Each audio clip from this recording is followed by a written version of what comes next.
episode of Beyond the Dune Sea. Maul Shadow Lord is here. Does it live up to the expectations? I guess we'll find out.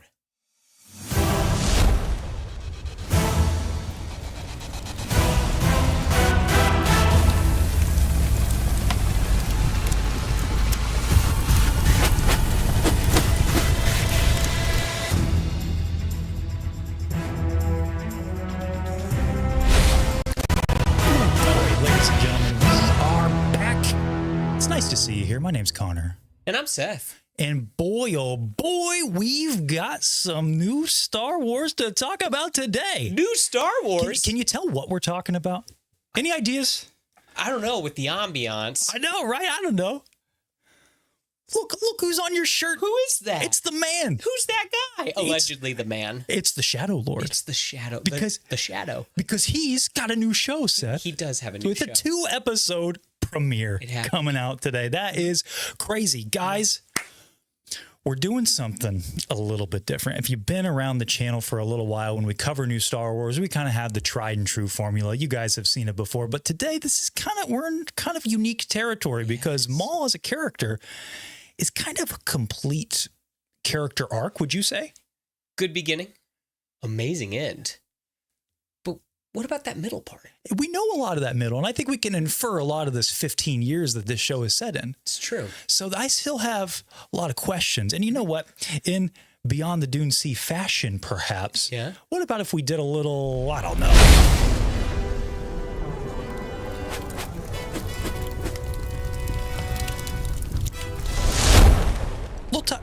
Can you believe that? A top 5? On Beyond the Dune Sea of all places? Can we do that? I don't know. But I'm not prepared. Yeah.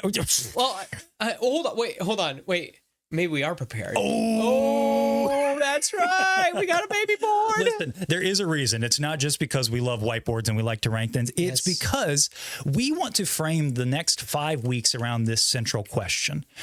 Will Maul Shadow Lord make or break the character of Darth Maul? Because I'll be honest, if you've been around, you've heard me say, I'm a little concerned about this show as a premise.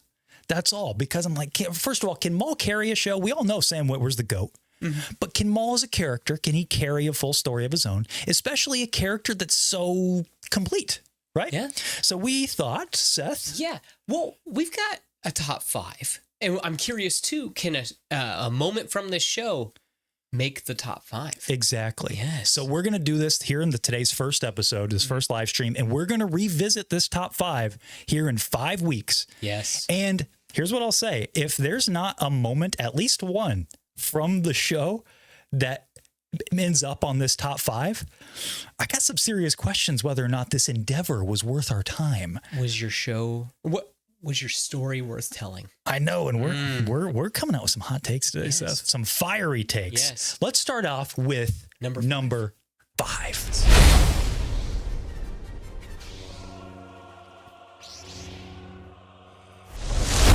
Oh, you know what? We got some heat when we're starting out with the Duel of the Fates. Yes. Because, in my opinion, Darth Maul is a character. You know, he's hype moments in aura the character. Let's be real. Literally. Right? I mean, look at him. I mean, like, he was the selling point in 1999. He was cool. And here's the thing, though. In Phantom Menace, it really works to his favor that he's not a character, really. He's a force of nature. Yes. That's what I would say, right? He's really like less is more. Yes, very much a less is more type character. He's on screen for what? Less than 10 minutes. Yeah, and he's got very little lines. Yes. He's got that Darth Vader effect, but in the movie, then he gets killed. I know it gets, obviously, we wouldn't be here today if he wasn't brought back. So I think it's a great start for the character, but it also establishes Maul as not so much, like I said, a character with his own motivations and stuff. He's a tool. He's an extension of Palpatine. He is. Gets a cool lightsaber fight, though. He does get a very cool lightsaber fight. Maybe you'll hear about that here sometime soon on the channel. Wink, wink, nudge, nudge. Yes. Maybe we will discuss that particular lightsaber fight. Yeah. So there we go. We're starting off hot. Yes. And also, I think it needs to be said, it is a cool lightsaber fight, but also starts off the rivalry between him and Kenobi. Ooh. Very important as we go forward with the character. Okay, so going off into perhaps a number 4. Number 4. I haven't felt since Master. That's right, kids. Maul becomes such a problem that Sidious has to come out of hiding. And Sidious decides to take care of business. Yeah. Yeah. But you pointed out something to me, that it's not so much the lightsaber fight. It's the moment of brief moments of characterization. You get right there, just the, oh, yes. must. And I It's like the really shout good. out too, that like, Vader on the Death Star, where I felt it since my old master, and then walks. Yeah, they just, Yep, and that's it. Yes. What I really like too, as soon as he gets thrown against the wall, he knows. Savage doesn't know, but as he comes down, he's already in Form 3. yes, he's in just defense- like, and you pointed that out to me Yes. as well, that just like Kenobi. Yep, That's just cool. like he's in defense mode. It's like, this is bad. This is really, really bad. Good thing there's two of us. Yeah. Yeah.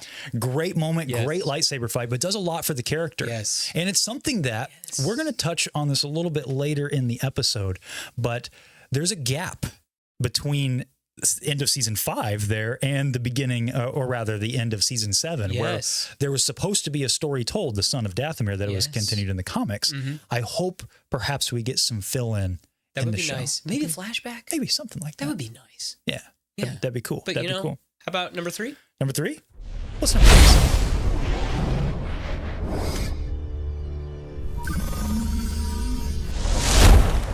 Dude, another moment. That's crazy. That's right, kids. Maul's taking over Mandalore. Yeah. He's taking the Darksaber. Dude, that fist fight with Pre Vizsla, Insane. it's so cool. Insane. But again, another layer to the character, that he's interested in becoming like a crime boss. Yes. Right. And again, maybe we see a little bit of that in some Shadow Lord action. I don't know. Right. Yes. And again, just the idea too that he used, I think also it shows like his intelligence. It's like, I need to get the Mandalorians. What do I do? Oh, if I challenge Pre Vizsla in front of everybody, Right. he can't say no. So I like that he uses his brains rather than his brawn. Yeah, we get a little bit more in depth, especially in those arcs in the Clone Wars, right? And Yes. it really starts to build up a lot about this character, which I really like. So we've got already some 3 banger moments. Yes. And we are now getting into the top 2. Yes. Number 2. Yes.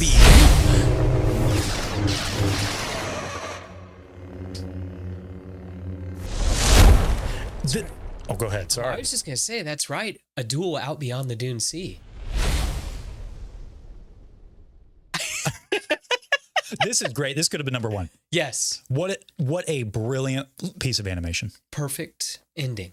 Yes, perfect ending to this character. And that's why, guys, I love a good ending.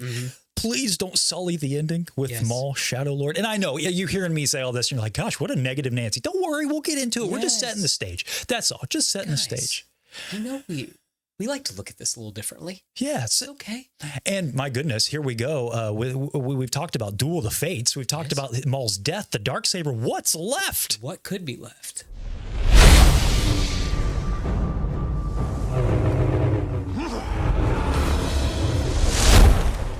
That's right, kids. Twilight of the Apprentice.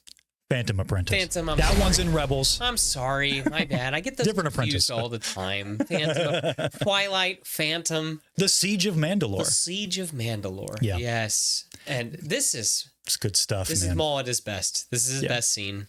I love him being kind of crazy. Why is it his best scene, Seth? Can you give me a little bit more? Why is it his best? I think I like it because he actually seems like a character. Right. He Yes. seems like a real character. And it combines the best parts of what we know Maul traditionally, like being he gets cool lightsaber fights. Yeah. Right. And so getting a motion capture choreographed fight inside Star Wars animation, boy, they keep saying that they do cool stuff in Maul Shadow Lord with this stuff. I can't wait, because if it's even close to that, we're in for some peak. And I was going to say too, he even gives me kind of like Joker vibes in this scene where like he's just kind of crazy. Yeah. And he's just like trying to like get a grip, but like Ahsoka won't believe him. Yeah. Because he's acting kind of crazy. There's just layers going on. I disagree with that. I think he seems perhaps the most collected we see him. Maybe. I don't know. I feel like because he's talking about having visions and stuff. Yeah, like but he's that. right. That's the thing. He's right. That's what I like about it too, is that he is right. But whatever. So there you go, guys. That's how we're starting this discussion of Maul Shadow Lord. This top 5 of where we are with the character, and it seems like from MGMT days here that this top 5 might be in perfect order. So I appreciate that. Wow, an agreement. We thought a lot about this. Look at that. Look at that. I want to thank you all for being here. I know we've not said hi to you guys directly because we wanted to get the top 5 out of the way. I want to thank you so much. Kennedy, welcome to being a Padawan. I did see all the way up here at the top from Michael Kramer, our friend Michael Kramer. Hey, boys, hope you both are doing extremely well. Congratulations on the newest youngling. To me, thank you so much. I appreciate that. That's also why videos have been a little funky lately with the timing, but I'm doing my best. I hope you're doing well. Seth as well. Proud of the success of this channel. I hope we get to meet soon. Well, thank you so much. You know, it's all you guys, man. Yes. We can't do it without you. We just like to act dumb on camera. Yes. And then I saw one more here from MGMT Days. I apologize. My monitor is super far away, and you guys know I got boomer eyes. Welcome to night. Hey, look at that. A Jedi Knight here among us. A Jedi Knight? We're out of it for a little while. We're having delusions of grandeur. Man, look at you. Good work. Oh, my goodness. That's fantastic. Towards you a little bit? It's all right. It's good. It's good. All right. I was trying to help. Well, now that we got all that out of the way, Seth, I think it's time you hit me with a little bit of a 1-minute review on Maul Shadow Lord episodes 1 and 2. Okay. So, guys, going into this, everyone knows Seth's not the biggest fan of Maul. But, you know, I didn't hate this. I didn't love it, but I didn't hate it. And so I'm looking to grow. And I think the most important part of this show, because there's definitely stuff that I liked, stuff that I didn't like, but the most important part is I think that this showed that Star Wars is yet again malleable. Like how Ahsoka is like a samurai show. The Mandalorian's like a Western. Oh my goodness. Can Star Wars be a crime thriller? Yeah. I think that this is kind of showing that a little heavy-handed sometimes. Little taste. Yeah. A little, like a lot of taste. A lot of taste. And I would you have wanted the chicken parm that Nicodemus was eating? It looked good. It did look Had good. that anime food vibe. It did have a little bit of that. It did. But yeah, overall, I enjoyed it. I have a couple qualms with it, but I think pretty solid opening. Okay. Yes, I think, too, that it needs to be said that in Star Wars tradition, the main character is somehow the most boring part of the show. Oh, you think so? Maybe. We'll see. We will see. God, man. You didn't know you were tuning in for hot takes, Maul edition today, huh? Goodness. Oh, goodness. He's spitting fire. I would say for myself, my 1-minute review, first of all, Lucasfilm Animation has once again dialed everything up to 11. Every time they push something out, whether or not I really care, whether or not I really am jiving with the story and the writing, every outing, the animation is better. The sound design is better. The performance, the blocking, the cinematography, they have leveled up. Like, my goodness, watch a scene from Shadow Lords side by side with the Clone Wars movie. It'll blow your mind. It's true. And it just shows how hardworking this team really is and how dedicated they are to their craft. So regardless of any of the critiques you might hear throughout the episode today, I want to give the flowers to the production team because my goodness, do they deserve it. That everything is leveled up. Shifting into the story, I like it. I do like what they're setting up.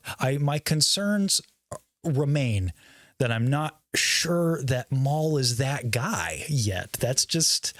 You sound like me. I know. And that's coming from someone who likes Maul, but I like Maul in the sense of I like him in Phantom Menace, right? He's yet to prove himself as a character. There are moments, like we just mentioned, in his number 1 moment. There are moments, and I think that there's a glimmer in this show so far. It was setting up his relationship with Devin, but it's once again a revenge story. He's going after the people that harmed him. And I know we keep hearing this thing about Sisyphus over and over again, that he's doomed to fail. He's now climbing up again, and maybe he'll get humbled. And I'll be interested to see that, because I think the thing I'm most curious about is how do you get from Clone Wars Maul to Rebels Maul? I know that's 15 years, and I know Solo's in there, and that kind of muddies things up a little bit. But that is a difference in the character by the time you get to Rebels.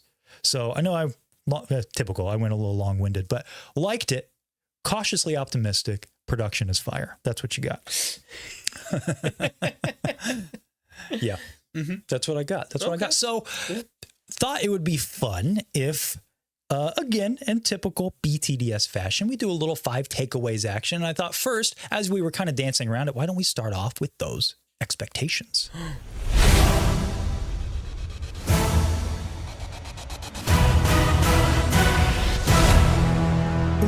because I don't know about you. What were your expectations going in to this show? I really wanted Kira. I wanted them to connect that moment in Solo. So you want time jump. Yes. And connect with that moment. Yes. Okay. I also, you kind of mentioned it earlier. As soon as I saw this trailer, I was like, oh my gosh, can we get a little bit of Son of Dathomir, that comic? Because that would be nice just to fill in those gaps. Okay. Yes. Now, I was just going to ask you, because I know you're not a Maul guy. Yeah. Did you kind of expect to go in like, this isn't going to be my thing? No, I am trying to go in fresh eyes, Konnor. Okay. Fresh eyes. Okay. And again, there's moments I like Maul. Gotcha. You got to realize that I'm Unk. So like, there was a long period of time Darth Maul was dead. Yeah. And then all of a sudden it's like, well, he's back. Yeah. And it's like, well, guess what? He's showing up again in Rebels. And it's like, okay, all right. Yeah. But I had made peace that he was just gone. Yeah. And so, yeah. No one's ever really gone. No one ever really is gone. Yeah. That's, so, yeah. I've been around the block a little bit. Okay. Yeah. The twin sons have, they've beaten down on you. They've risen and set several times. Yeah. So, yeah, it's not that, but I'm willing to give everything a fair shot. Okay. I'm not going to go in just going like, I'm already going to hate this. So I thought it looked cool. Yeah. Yeah. I mean, as you said, that animation is beautiful. Yeah. Hey, slow your roll. We'll get there. We'll talk about some of the, we're just in expectation mode right now. That's all. Okay. That's all. Yeah. And in fact, I think my opinions can be summed up by one of you guys at home submitted this in. What is this? Justin Bottoms here. I didn't see a need for another addition to Maul's story, but I like it so far. Intrigued. And that really sums up kind of my expectations when this, because I was very fortunate. I got to sit in the audience when this was announced at the Lucasfilm Animation panel at Celebration last year. And when this started, I was like, okay, what's this going to be? Red lightsaber, Maul? Interesting. Yeah. Okay. Seeing the team, I'm not surprised. Like Dave Filoni gets the reins. And now it's like, well, Sam Witwer's like kind of, if anybody deserves to have a show, I mean, a guy like him deserves to have a show. So it makes sense that this team would come together. And I have confidence that they found a story worth telling. But I pride myself on, I can kind of see, sometimes I can see the Matrix, when it comes to storytelling, like, oh, where are things going to go? Yeah. And I didn't see that going into this. Trailers start getting released. I'm like, okay, we're cooking a little bit. Yep. It's got a very well-defined art style. It's got a very well-defined, sound. It's all, and that's a good sign for me. Yeah. It has an image. Yeah, it does. And we've experienced shows in the past where it's like, man, this show has no identity going into it. And then we get into it. It's like, well, yeah, it doesn't have any identity during the show either. This, not the case. It's a very cohesive, production. Yeah. And so I hope that the story falls in line, and I'll be, so that's been my expectation going in, is like, okay, let's see. I'm willing to play. I'm willing to play ball. I like to like Star Wars, of course. Yeah. But just Maul in particular as a character, I'm like, can he carry this? Because I'll be honest, I'll throw a little bit of a hot take in here. I would feel the same way about a Vader show. Yeah. The biggest difference is Vader is at least an established character, being like a deep character. Not obviously Maul's a character, but you guys see what I'm saying. Layers. Yeah. So I think that, but unfortunately, we've seen every corner of Vader's life. So I'm like, what story can you tell? Yeah. That's intriguing. And I saw someone in here already mention it. Let's see. Where was it at? From Quinlan Voss. I think this is the reason you do a Maul show in this time period. I said it from day one. Boo. There's no way that this is not how this season ends. I mean, look at that trailer. Yeah. Where you have Marok kneeling, my lord. It's building to that. I think that we're going to end the season. If I had to take a shot in the dark here, Vader's going to humble Maul to an extreme. And then it's going to be that Sisyphus thing. We're going to see in the next season him he just has to keep relearning the same lesson. But the interesting kind of wrinkle here is Devin. Yes. What is she going to bring to the table? I think that's another running question that we need to ask.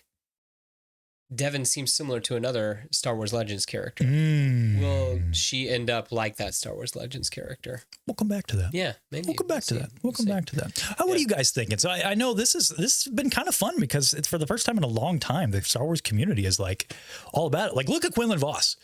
This is a guy always in the chat. Boo, new Star Wars. It's like he's so fun to be in the chat because Quinlan's a nice guy, right? And it's great to see Quinlan enjoying new Star Wars. Yeah. So he popped in on our Discord. He's like, I like this show. I was like, well, if Quinlan likes it, because I hadn't seen it yet, like, I'm going to like it. There's that stamp of approval. This show is everything I love about Star Wars in it so far. Jedi, Sith, Mandos, crime bosses, beautiful planets, and great music.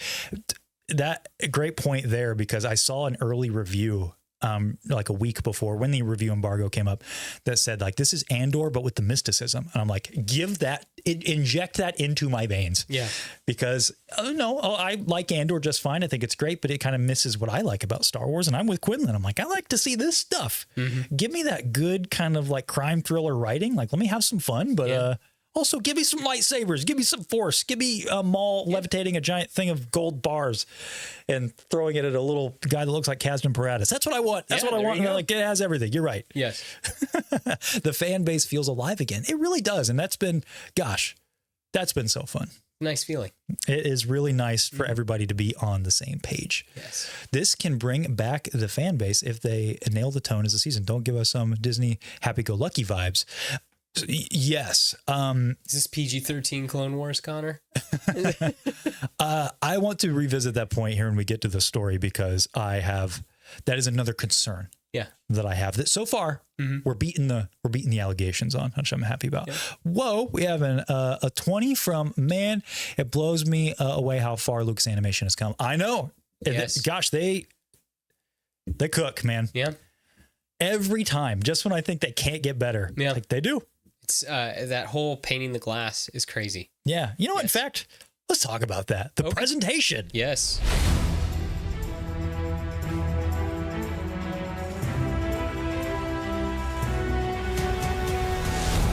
Look at that, man. Old Greg Foskett wrote in and said, awesome, animation strikes again. I would like to see a Han Solo sequel now, too. Amen, brother. Just level with me. You think, realistically, this is a multi-season show. Yeah. We know that for sure now. Oh, yes. In one of the seasons coming up, is that what we're getting? Are we getting kind of the official sequel to Solo? At least maybe the Kira stuff? We're going to see Kira's half to Solo. We're going to at least see what she's doing. And then maybe we'll see Solo, like the end of it, like on the hologram. Yeah. Yeah, like from the opposite side. Yeah. You know how when... Like in Resistance, remember how you saw Hux giving the speech? Do you have any idea what I'm talking about? I didn't watch that. Okay, all right. Well, I was going to say, in Resistance, you see the Hux's speech from Force Awakens. It's like being broadcasted everywhere. Gotcha. So it's cool to be seeing it. From different perspectives. Yes, exactly. Do you recall when... after Obi-Wan Kenobi came out. Yes. Don't worry, I'm not going to get on my soapbox, just for reference. Oh no, guys. When it's happening. It was revealed Stuart Beatty's original script treatments, how it was supposed to be a trilogy, right? And it was going to be sort of an anthology. It was like you have Darth Vader, his like kind of stuff with Qui-Gon Jinn, and then we never really knew what was going to be the final thing. It was supposed to be a trilogy, right? Yeah. Would you like it if this show kind of had a complete story in each season, but the seasons themselves were almost like an anthology? I would be fine with that. It would be really interesting if something happened to Devin this season, and then like Kira had to pick up that like the reins or whatever. Yeah. Somehow, something like that. Yeah. I don't know. Yeah. Oh my gosh, we got Will of the Force. We have a celebrity in the chat here. Sam Whitwer said, we haven't even started the roller coaster. We've only put on the harness, and Spybot has potential to be a top 5 droid. Oh man, dude, the press for this show, I don't know if something changed at Disney or what, but that has been a constant point of frustration for me is how they handle the press during the show. Yeah. Gosh, need to look no further than our complaints about The Acolyte. Forget the show. It's just the press around it. It was like so confusing. Yeah. It was so mixed messages. Why are you telling us like plot points in magazines before the before the finale comes out? This has been so consistent. Sam Whitwer coming out with awesome, like I'm eating green apples and showing you how I do the voice. Yeah. And then that incredible little teaser that they released. They came out a couple days ago. It's on the Star Wars YouTube channel, talking about some of the behind the scenes and how they're working in like Sam screaming into the lightsaber fonts. Hello? Yeah. Yeah, man. That's great. I mean, again, leveled up. And I like to see, speaking about that specifically, that working in Sam Witwer's voice into the lightsaber font, that's the kind of creative, let's throw stuff at the wall because it's fun kind of stuff that I want Star Wars to keep doing. But at the same time, it kind of falls into that whole, like, you know, Sidious screams when he does his 6:30 and all the all the Jedi in Revenge of the Sith. So I don't think that it's out of the question. Yeah. Yeah. You hear a scream when Ahsoka and him cross blades. Yeah. In the Phantom Apprentice. Yeah. So 100%. yeah, it's not unheard of. Yeah. Yeah. And another $4.99 from Mr. William of the Force. We have, I adore Star Wars live action, but if we only got animation for a while, I would be just fine. Star Wars thrives in animation. I'm not going to lie. There's a world where we only get Star Wars animation and live action stopped at Rise of Skywalker. That's not a world I would be unhappy to live in. Not that I don't like everything that's come out live action. There's just something about like a Star Wars movie special. You know what I mean? It is. It's very special. Yeah. I know. It means no Mandalorian. I know. Yeah. But imagine if that was told. Would that work in animation, do you think? What, the Mandalorian? Yeah. I don't know why it couldn't. Yeah. Yeah. But I agree. I think Star Wars really thrives in animation, especially when you're going to be constantly just up in your game. Like you're doing here. Just amazing. Get on the soapbox, take the high ground. No, it's okay. You guys hear me yap about Obi-Wan Kenobi enough. This is hilarious. I've seen this comment a few times that it's hilarious. The Jedi Master is played by the Allstate guy, and one of the first things he does is cause a car accident. Oh, man. And then I saw another thing I was going to mention. Where did that go? Also, totally random, but First Order pilot S tier helmet. I thought that said First Order just helmet S tier, and I was going to ban you, but you said the pilot, so you are forgiven. I don't know that I'd go S, but I can live with it being up there. It's a good helmet. What can I say? Yeah. What can I say? Filoni starting his new role strong. Yeah, I think this is kind of fun to see the direction of. This is sort of the first little taste we're getting. Do you think that? How much do you think he was involved? It says created by Dave Filoni. Yeah, but I mean, like, but that's what I'm saying is, did he just be like, "Go, my little children, create"? I'm going to oversee you. I have to go work on other things. Speaking of our friend Will, he's put out some great shorts because my goodness, talk about, again, being a celebrity, he got invited to the place itself, old Lucasfilm, to watch the premiere. Yeah. He's put out some great content covering what Dave and crew said. And that I think it was his idea after Siege of Mandalore, like him and like Sam and some of the other folks are like, dude, we got to do a show. Right. Yeah. So I think that it's no surprise now that he is like full on in charge, basically. I know he's like kind of sharing it with another person, but creatively it's all him. That's why they greenlit a second season. And that shows confidence. That's what I want. Yeah. This kind of will they, won't they? And it's all about the money, man. Because again, Acolyte wasn't my favorite, but it was kind of a bummer it got canceled, you know, because they're not letting artists art. Yeah. You know, they're not letting them cook. Yeah. Like how many shows, gosh, imagine if Clone Wars got canceled after season 1, because season 1's not that great, guys. Maybe you let your artists kind of, you know, take their licks and learn and move on. And unfortunately, that's just... Eventually, Clone Wars did get canceled. Well, yes, it did. But then it came, gosh, a miracle story. It came back. But it did. Crazy. But by the time it got canceled, it was still like, it was pretty good. Yeah, it was still like decent. 5 seasons and not bad, right? Will, you guys have pins now? Oh, you noticed that? What? You notice that up there? We got pins? Hey, stay tuned maybe on Sunday because we're doing our charity stream. Might be a couple of these thrown in some prize pools. Yeah. And then maybe here soon they might be available for sale if you guys are interested. But big shout out. I'll just say this. Big shout out to Duel of the Kates, our fantastic moderator who is far too kind and does way too much for us. That's all I'll say about that. I don't want to spoil too much, but just come in on Sunday because we're going to be doing our Tearless Madness charity bracket. Yeah. Maybe there'll be some pins in there. Filoni said he was like Vader checking in on the Death Star. Yes, I was trying to remember the quote. Yeah, he said he was like Vader checking in on the Death Star plans. Gotcha. Okay. And he wanted to do what George did for him. And I think that's awesome. Yeah. It really, really is fantastic. So if this is a taste of what we're going to see under Filoni's leadership, I'm here. Yeah. I'm down, man. Yeah, down to clown. Absolutely. Pretty good. You guys with your supers, you're too kind. You guys need to knock that off. $9.99 from Matthew Green. I did a rewatch this afternoon for the stream and noticed a great Attack of the Clones homage in the Vario speeder chase with the score using the speeder chase score from the movie. What good fan service. I noticed that too. Yes. Dude, now's as good a time as any talking about presentation. What'd you think about that score? I liked it. I like, too, that we're getting some homages to a little bit more John Williams. Yeah. Yes, because I think it's kind of needed. Oh, yeah. Yes, Especially, exactly.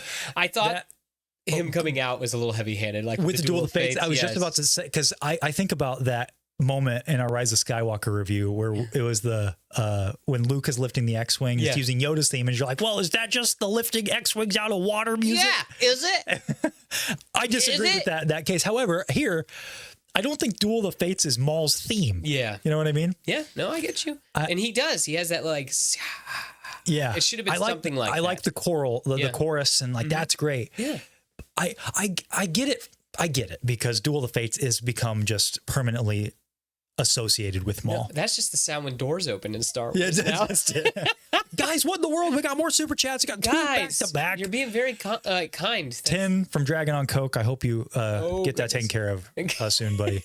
I hope to see Darth Maul go to a small mall made by Paul or Saul to keep Maul tall in the hall while he brawls and makes people fall and sprawl and crawl. If you recall his previous hallway scenes. Wow. I love it. Dude, that was impressive. I know. Yeah, that was good. Well, I realized what was going on about halfway through, and I was like, now I got to finish it. Yeah. If I don't finish strong, I'm going to look like a punk. Oh, my goodness. Yeah, dude. Give him a round of applause. That's great. Yeah. I really dug, though, that what he's talking about, that hallway scene. Last time we saw him, that's sick. That's so cool. Anyway. You think so? You don't like it? Him with all the clone troopers? Oh, his original. Oh, yes. His original hallway fight. Yeah, for sure. Yeah. And then we got another 20. My goodness, from... Nice. You're too kind. Oh, I got a boomer if I hear Gail Cruz. What do you mean the Goldie arc is peak? What's the Goldie arc? What am I missing? What did I forget? Did I forget something? Were we just talking about something and went way over my head? You have to remind me. Oh, sorry. Clone Wars Season 1. I don't know, man. There are a couple episodes that are okay. The Goldie arc, that's the droid that is a spy for General Grievous. Oh my gosh. That goes in tattletales on all Ahsoka. I can think of is like Yoda teaching the clones. Like, I think about that for Season 1. I think about Asajj Ventress running away a bunch. Mm-hmm. It's just... Cripes. Oh my goodness. Cripes. So goodness gracious me. To wrap up this section here, it's just, my goodness, guys, the presentation is amazing. And I'm so glad that the Star Wars community, who can be ruthless, is rewarding this team by leaving the comments and stuff. And like, I think that's important for artists. You know, I'll never be one out here that says like, you have to be out there, you know, pumping your fist for the company, you know. Yeah. But there are artists behind. We always say this, you know, we separate and we want to pay attention to those artists. And when those artists are cooking, man, it's so nice to see the community coming out in full support and being like, man, because sometimes I think that gets lost when when the community skews more negative. Mm-hmm. It becomes more that just catch all. Yeah, you have the boogeyman we got to yell at. The boogeyman of the week. Is it Disney? Is it Kathleen? Is it Filoni? It all sucks. Yeah. So it's nice now that we're all really enjoying it, that we're really paying attention to like, gosh, I see a lot of praise for Sam and the animation and the score. It's just nice to see. I just love it. I've been really enjoying being a member of the Star Wars community this last week. What I'm curious about, though, is if we have a bad episode, are we going to stay on the roller coaster? Or are we all just going to be like, yeah, I know, we're done. That's it. What happened? Lord help us. We fell off. Like, if there's a filler episode. Yeah. Oh my goodness. I'm a little nervous about that. I know. This is the stuff I think, the shower thoughts. This is the stuff where I'm like, where it's just like, man, things are good right now, but you know, things never stay good. It's television, and it's also it's TV. So like you gotta really adjust the product as a whole, right? But also there's something to be said like about your pacing. If you miss the mark one week, you know, you got to call it how it is. Yeah. We should just, you know, let's keep the vibes hot. I'm liking it. Yeah. I'm liking it. And my goodness, Billy Bob with the $9.99. Thank you. By the end of the series, you may have to do a top 5 mall hallway scenes. Mallways, if you will. I love it. A mall. Perfect. Yes. That's amazing. Who's Bad karma's headed our way now. Who's ready for a mallway hallway? Anyway. Newsy Mario. Doing real paintings on glass and incorporating in the show deserves endless praise. Dude, I know. What a creative idea. Raising the bar. Yes. I will say this, though. Okay, hit me. Do you like the lightsabers? Ooh, I do.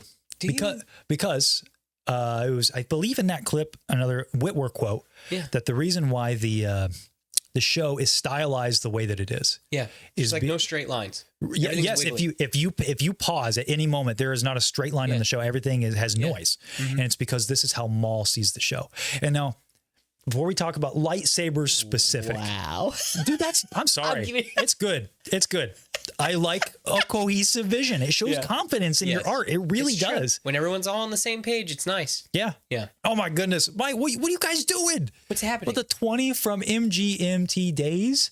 Hey guys, I got to head out, but I wanted to say, love the channel. Found you guys last week, and every night I chill and watch a tier list before bed. Thanks for the amazing work. Have a great stream. Well, thank you for being here. That's very kind. I hope you have a good evening. Yeah, have a good evening, and hopefully we didn't make you too mad with the yeah. I hope that it's all in good fun. That's all the tier lists are. Before we get to Seth's comments about the lightsaber, this is a good question. I do want to briefly interrupt the Maul Shadow Lord discussion. Hey, random question. Are we doing any more March Madness brackets even though we're in April? Yes. Again, I apologize. My new child was born very early and threw our whole schedule out of whack. We had a plan.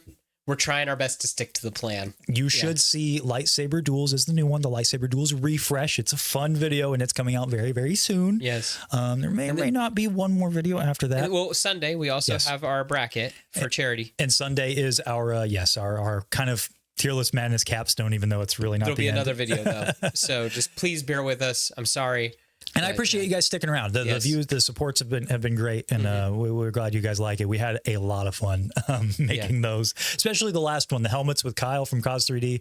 That was a blast, and appreciate you guys coming out to support that. So, and we're going to be having some fun with Maul in the meantime. So we got plenty of BTDS action, to hang out with. Bro, don't apologize, but take No, I didn't take any meaning from it. I was just wanted to take the opportunity to inform you guys, the homies at home. But I appreciate the question because I did want to mention that at some point during the stream. Seth, what lightsabers in this show? What's your comment? I don't know if I like that the lightsabers are Ripley. Okay. Yeah, that's why is that? Because they all look like Kylo Ren's. What if Kylo Ren was in the show? Is it just like, is that how it's going to be? It just fills up the crackle times two. Yep, just literally, and he's just like it looks like something from Star Wars Visions. Basically, he lights it up and it just covers the whole screen. Yeah. I understand your critique. How dare you threaten my girlfriend? I think this is like a stylistic choice. It's not like Kylo Ren's lightsaber looks that way because of a lore reason. Yes. So there's I get you. I kind of wish that the lightsabers were the one thing in focus, and everything else is just kind of crazy. That's an interesting idea. Yeah. So, or maybe they got crazy during the motion blur. So like when they're static, they're a little bit more. A little less crazy. Maybe. Yeah. Yeah. It's just a thought. It's just one. I have a couple qualms with it. It's okay. It's okay. If we all thought the same, we'd all be droids, weren't we? It's true. Brig Eye, Bry Guy, 81. I kind of agree. The lightsabers are throwing me off too. So yeah, like today I was trying to sketch, and I'll tell you what, I was looking at a frame from the show. I was having a hard time trying to follow the lines because it's so Ripley. Yeah, that is the point. Yeah, right? I know that's the point of it, but I'm just like, dang, I can't even see really what this character looks like because the character's still in the frame, but it's hard to see where one line starts and the next one. Right, especially as you get more into the background and things start to really everything really kind of just yes. Quinlan, okay. Hater Quinlan is back. Okay, I was starting to worry about you a little bit. I hate the Ripple lightsabers. Started doing it a lot with shows IDKY. But you know what? I like it a lot more than fat live action lightsabers. I'll tell you that much. Okay. What? Ripple lightsabers, fat live action lightsabers, thin Rebels lightsabers. Or the Peak, which is just perfectly rotoscoped lightsabers in the OT and PT that don't cast any light. Yeah. That's my lightsaber. Yeah. I actually like the Rebels design. Again, it's stylistic. I like it when things are stylistic. Yeah. The fat lightsabers aren't stylistic. They're trying to solve a problem that didn't need to be solved. Yeah. Boo. Yeah. Boo. Fat sabers. Hey, we've been yapping a long time. We've not really talked a lot about this story. Yeah. And I thought a great place to start was with one of our homies here, another homie at home. Actually, a homie that's in the chat, I believe, Marcus_Katie Solid. Very interested to see more. Also, that lightsaber is mean. Talking about, I mean, he liked the lightsabers. Oh, yeah. Right? It's actually not who I was talking about. I'm glad I mentioned that, though, because I forgot to pull that up earlier. I was talking about the Pry Guy. Loved it. It's kind of a crime story. Book of Boba Fett should have been. I think this is a great point. Because talking about expectations, this was something that I was a little concerned about because of the Book of Boba Fett. Yeah. Okay, a story about, the underworld crime bounty hunter guy. It's all seedy and bad. Yeah. Maul's becoming a good guy. And if you recall, man, we talked about it during our top 10 best and worst, that moment where Boba Fett's sitting at the table. He's got all those crime bosses there. He's like, hey, you guys better do what I say. And then you hear the Rancor just like, and they're all like, no. And he's like, all right, that's understandable. Well, okay, I guess I'll handle it myself. I'm like, what are we doing? Fine, guys. I'll handle it myself. It's so silly. I agree. So I was concerned about that, but so far we're not having that issue. Maul's not being watered down, and I think that's because of one of our good guys.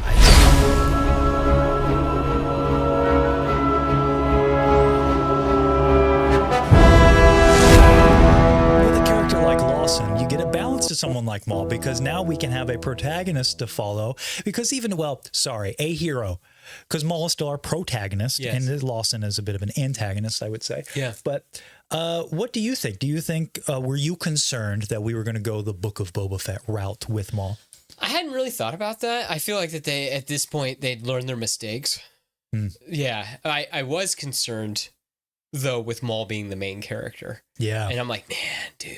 Yeah. This dude aura farms a lot. I know. So it's like, I think that you lose the ability to aura farm when you're on screen all the time. Does that make sense? Yeah. You lose. Sure. Yeah. You lose some of the aura. Yeah. Well, you need the Jaws effect. You need the mystery. Yes, you start taking away the mystery. You know what, man?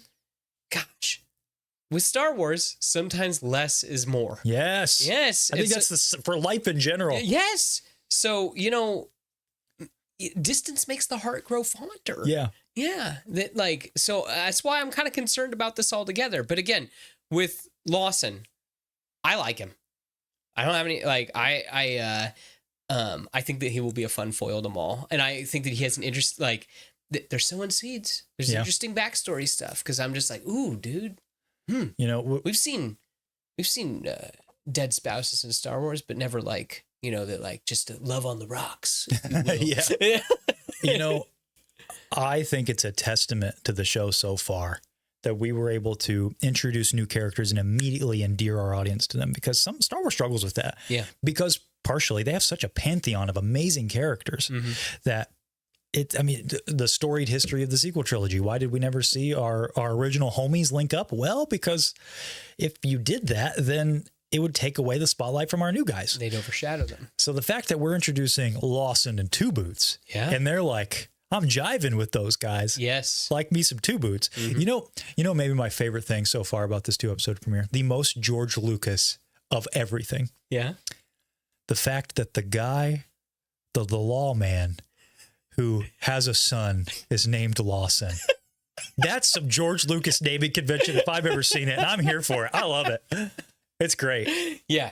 Yeah. And also, while we're talking about Lawson, if you guys aren't reading any of the Shadow of Maul comics, the first issue, Lawson's in both of them, but I was going to say the first one nicely features him. Okay. So does he kind of remind you of Antonio Banderas a little bit? A little bit. Yeah. Maybe Cassian if he was cooler. Maybe it's a stash. I'm kidding. It's a stash. I just all the Andor fans are mad at me. They're always mad at you. Yeah, I know they're always mad at me. Yeah. Quinlan Voss brings up a great point. So really diving into the story here. So I'll come back to you, Quinlan. Let me set the stage first. Let me set the stage. So the story here. Whoops, I didn't mean to cut to Seth. Back to me, production, please. Thank you very much. I know Seth's got the face card. You got to deal with me for a minute. This show sets up that Maul is going to be taking revenge on some of the people in the Shadow Collective of the underworld that's wronged him. He's on Janix. Right before the Phantom Apprentice, he disbands the Shadow Collective. Right. Yes. And so now apparently there's been a little bit of a vacuum. Yeah. Since he left. And he's having visions. Mm-hmm. He knows that there's someone here he's searching for. We really don't know too much about Maul's motivations yet. Yeah. We know that he's had visions of an apprentice, perhaps, someone that we perhaps see in the show. And we know that the law is after him. There's an ISB file on him. That's interesting. A locked ISB file. That means that Palpatine's still keeping an eye on him. Oh, yes. Because I don't know about you, that was something that I made note of, that I'm like, there's something missing here, because last we see Palpatine and Maul, he's like, I'm leaving you alive. I got plans for you. And then we don't see anything. Yeah. Well, in that, was it Son of Dathomir comic, we learn it's because Palpatine wanted to use Maul as a way to draw out Mother Talzin and kill Mother Talzin, a rival to him. But then, unfortunately, through Palpatine's hubris, allows Maul to become his own rival in his own way again. And so it's the Sisyphus thing. He rose up to ruler Mandalore. Now he's back down. Now he's got to push it back up. And where's that going to lead him? I think it's going to butt heads again with Palpatine, or more likely Darth Vader. I mean, this is where this is all headed, guys. I mean, it's got to. The other thing too is it's interesting in Rebels, the Inquisitors refer to Maul as the Shadow. They don't call him by name. Yes. So he has to earn that name. Yeah. So I think we're going to see, if I had to guess, man, I'm jumping around so bad. We're not even talking about Maul yet, but if I had to guess, we're going to see Maul learn that his place in the galaxy is to be a shadow. Yeah. A Shadow Lord, if you will. Yeah. Yeah. Because if he, gets, if he makes too much of a wake, Empire's going to come. Yeah. So I bet that's what he's going to learn this season. Vader comes in and humbles him. I cannot face Vader alone. Yeah. Why does he say that? Yeah. Now he knows, okay, I got to shift gears, but maybe this apprentice is going to have something to do with that. I'm really curious to what that's going to look like, him staying in the shadows up until Solo. And correct me if I'm wrong, they haven't mentioned Crimson Dawn yet.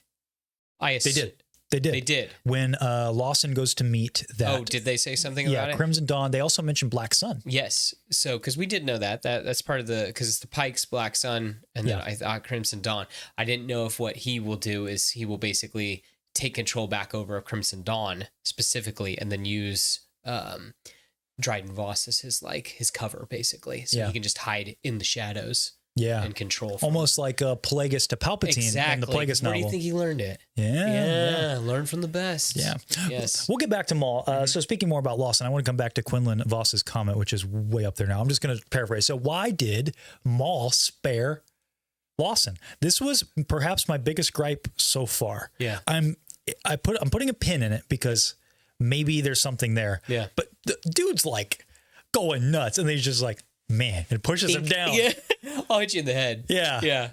Boo. Yeah, I agree. Yeah. So I got to see some payoff on that. Otherwise, that's just one of those weird, like, oh, he's got to live. I don't know. Push him down. Yeah. Boo. Boo. Maybe that's too much heat. Maybe. He hasn't, if he's only, it looks just like it's like gang on gang violence. Yeah. As opposed to if he's killing an officer of the law. That could be bad. Maul does not strike. That's an interesting point. Although he doesn't strike me as someone who cares. Waves. That's the whole thing. But isn't he's like murking some of the other cops that are there, right? Is he? No, now you're making me second guess. I don't know. Yeah, I don't think he did. I think that he just he destroyed the bridge. Yeah, that's like the worst thing that he's done. Because again, he can't be out. Oh no, his gang does shoot them all in the very beginning. I thought so. They all use their blasters on him. Yeah, because he's deflecting the shots and stuff like that. Yeah, but they choose to, I just wish if it was intentional that he's like, oh, I can't kill this guy. He's got a part to play. I wish there would have been something where he's like stops and then knocks him out. Yeah. That's all I need, just to show me that there's something there. But as it stands right now, even my wife, when we were watching, I was like, why do you do that? Yeah. Just so we can have more plot, I guess, definition of plot armor. Some of our other good guys right now, Devin's kind of fallen in that. Devin and her master. What's the master's name? Forgive me. Oh, goodness. Yeah, we got to bust out the sacred text here. And while you're busting out the sacred text, I want to give a huge thanks to Albo. Will Kira be in later season and the show after Solo? By the way, thanks for being a Padawan for 15 months. Thank you. That's crazy. You got the old wizard out beyond the Dune Sea as your little icon there. That's fun. Well, there. Yeah, that's kind of what we were speculating earlier, is that we're going to get to Crimson Dawn. I think if this is a which we know it is a multi-season show, I think that it's got to be. We get there. Yeah, I think we get there. Not this season, but we get there. Yeah. We might get some Dryden because we see him in Clone Wars briefly. Oh yeah, he's in. Yeah. I was going to say, we see two shots of him or whatever in season 7. But yeah, Iko Diodaki. Dikodaki. Yeah. Eco. Pete. Daki. What do we think about Yoda Light? I like him.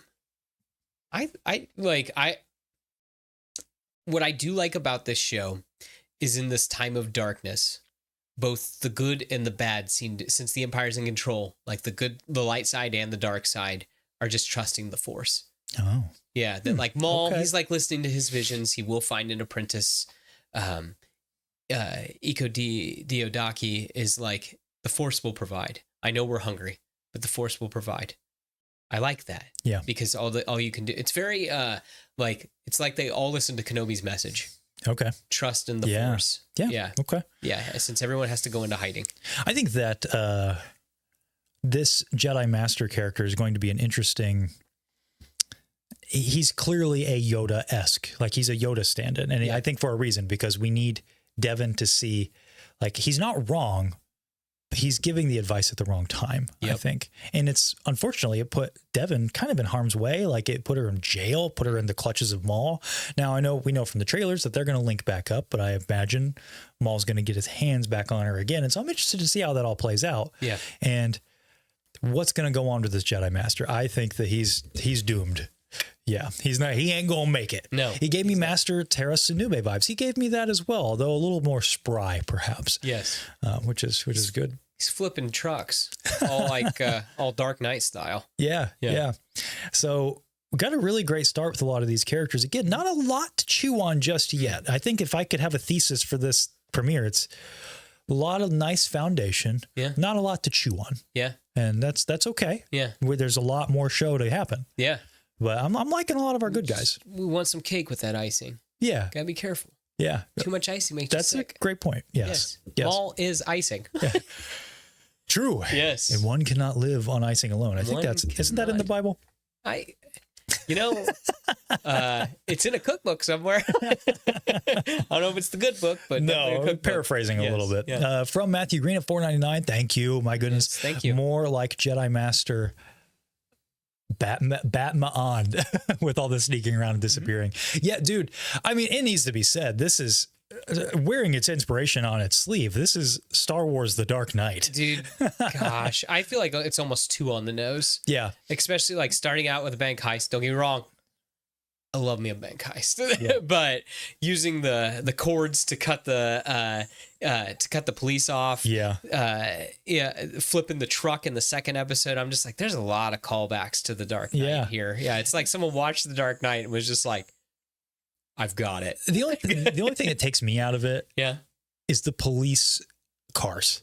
Yeah, like that's just You just take out an old Ford Explorer, and like throw a hovercraft on there. That's all that is. Looks like Fifth Element or Blade Runner. Yeah. Which it doesn't bother me, but it's one of those things. It's like we're skirting a little close. It reminds me of Star Wars Suburbia from Skeleton Crew. Yeah. Again, doesn't make or break the show for me, but it's like, come on, there wasn't a way we could have Star Warsified this a little bit more. Yeah. I don't know. It's one of those things, right? I gotcha. But so we feeling good on the good guys? Yeah, I was gonna say, who's your favorite of all the good guys? Oh, Lawson. Two Boots. I was gonna say, we didn't hardly say anything about Two Boots. I like Two Boots. Yeah, he's got 2 boots. Yes. You know who else has 2 boots? The bad guys. I was gonna reference another Antonio Banderas character. But okay. Puss in Boots. Yeah. He also has 2 boots. Yeah. No, you know who 2 Boots reminded me of? So we read the Master of Evil novel. Well, listen to the audiobook narrated by the great Mark Thompson. Yes. TC-99 Halland. Gosh, that's like permanently in my head. Yes. Reminded me a lot of TC-99. It has a lot of personality, and I like that. Yeah. Really good. I was down to clown with 2 Boots. Yes. So 2 Boots your favorite as well? I think he's probably my favorite. Yeah. Yes. But I'm also, again, I'm intrigued with Lawson. Yeah. I like the idea of this guy that's like, he's trying to do the right thing, but like, I don't know, that conversation that he had with his like informant at the club. Yeah. I thought that was cool, where she's just like, what you doing later? And I'm like, what is happening? Be still my heart. Still, what is going on? Our boys got game. They're like, who isn't thirsting for Lawson? Let's be real. It's true. But still, I just am like, running his hair. Do we need to see it again, guys? Hold on. Wait, watch this. Watch. Look at that. They're running the hand through the hair. Good looking dude. Just mogging the camera. Yeah. my goodness. Yeah. Darth Lawson. Wow, yeah, there we go. That's who I want to see be Maul's apprentice. Get Darth Talon out. Darth Talon who? Get Darth her out of here. TC99 for the win, huh? Yes. Yeah. So it seems like you guys have been really enjoying this too. It's kind of sad that Eco allowed her to just go to jail. Yeah, that's why I'm saying I think it's the Jedi hubris kind of playing into I think playing it's into that it too. But then also, again, no one can make waves at this point. Yeah. If he does something about it, all it's going to do is just make more heat. I know, and I think that he's not wrong, but unfortunately, I don't think she's going to see it that way. No, it's I was going to say it Maul's definitely hands. stinks that like he's just going to seem like, no, he doesn't have your best interests in mind. Yeah. But I do, my young apprentice. Right. Don't call me that. Noah Body Cares, by the way, fantastic handle. They had the same cop sirens in AOTC. They did audibly, but did they have visually? Did they have like the red and blue? I don't remember. Now I won't unsee the Dark Knight. I know, man. Once you hear it. Yeah. From Starman, how do you enjoy Maul Shadow Lord start? It's great. Yeah. It's good so far. Again, yeah. not a lot to chew on. Yeah. It's not bad. I was going to say, there's moments. There's some good moments. That just made me laugh. The Star Wars thirst trap. Yes. And a 5 from, I got to do the boomer thing. Hold on. Good Lord. Do you want me to scoot it? No, it's fine. Why? Okay. IRTP. There we go. We got it. Hey guys, discovered the channel recently. Really enjoyed the Avatar videos. Any chance of a Dragon Ball series, or was that just a joke? Dragon Ball? I don't What's know. that? I don't know. You know, I would like to at least show you a couple of the movies. Yeah. Yeah, because those are like bite size. Mm-hmm. We could just dip your toe. Yeah. And if you like those, then maybe we could keep going. But yeah, then I was going to say that like expect more Beyond content as the year goes on. That's all I'll say. Yeah. And expect some more Avatar content, because we had a heck of a lot of fun with that. And it's like, we can't not do an Avatar tier list. I mean, come on. I'll be real too, that I've only seen Korra once. I would love to revisit that. So you never know. I've been watching a little bit here and there, and I've got thoughts, so I'm excited to do that. Hey, by the way, speaking of space, the Artemis 2 shoots have deployed. That's been crazy. That's been really cool. Like they're coming home? Like I knew they were on their way back. Yeah, so they're landing today. Yeah. Oh, cool. Well, that's exciting. Farthest humans have ever gone. What an amazing thing. What an amazing thing. It's crazy. I heard today that one of the astronauts left a photo of his family supposedly on the moon. So it's just chilling there. Well, unfortunately, it's probably all bled out by now. You think so? Why? Well, because of the no atmosphere. Oh, and all the UV lights probably just drove. But it's a cool thing. Yeah. It's pretty cool. Yeah. It's really, really cool. It's really neat. And man, I loved, forgive me, I'm terrible with names. One of the astronauts had just a great speech about God and being up there. It's like, I don't know how if I ever, not that I ever would for many, many reasons, but if I was ever in space, that's the first thing I would think is like, look at the glory of creation. My goodness, my God. Yes. In the truest sense of that phrase. Just amazing. So yes, very, very cool. Keep us updated on the Artemis stuff. That's very awesome. And I'm excited. Next year, we're actually landing on the sucker again, right? That's going to be cool. Just reminds you of Dumb and Dumber. Yeah. No way. We landed on the moon. The $4.99 from Albo here. Thank you. Oh my goodness. You guys are too kind. You guys are too kind. You guys not. Oh. Do you think they're going to use more George Lucas sequel trilogy plot ideas from all besides Talon? Stick around. This is on the agenda. Yeah, we're going to talk about it. We're probably going to talk about that. Yes, but I appreciate the question. And thank you so much for the $4.99. I really appreciate it. Thank you. 5 from Noah Body Cares. I love the 2 Zabrak gang members, voiced by Steve Blum, and my absolute favorite, Dave Fennoy, a.k.a. Pong Krell, and famously Lee from The Walking Dead. Do you think it's about time we just go ahead and talk about the bad guys? Should we talk about the baddies? Let's talk about the baddies or the daddies in Maul Shadow Lord. Hello, production. Hello?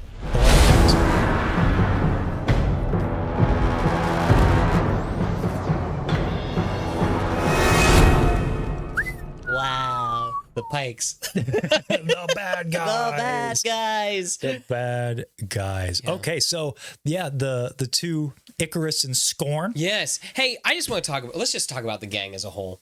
Yeah? Yeah. Did you, when I'm watching this, I got Die Hard vibes. Did you? I can see that. Yeah, that like Icarus and Scorn reminded me Hans is clearly Maul is Hans. He's the leader. You got Rookcast. Yippee-ki-yay. Yeah, yippee-ki-yay. Gosh, dude, Alan Rickman doing an American accent in that. It's one of my favorite movies. It's so wild. I love that movie. It's so wild that, but you have, Now I know what a TV dinner feels like.